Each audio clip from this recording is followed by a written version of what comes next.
காசு மொத்தம் திருப்தி இல்லை.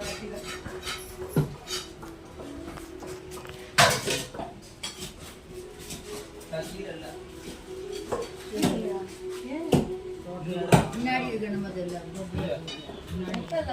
வரும்போதே இருந்துச்சுல அந்த பக்கம் இருக்கணும். ஏன்னா காயை எடுத்து வித்துருப்போம். ரெடி பத்தாம் வாங்கியிருப்பாங்க. அப்போ அதை எடுத்துருக்காங்க.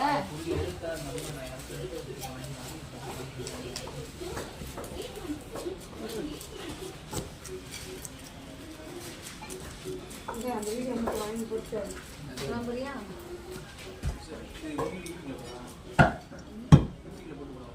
இல்லை இந்த படிச்சு மாறினா வீடியோவில் போட்டாங்க.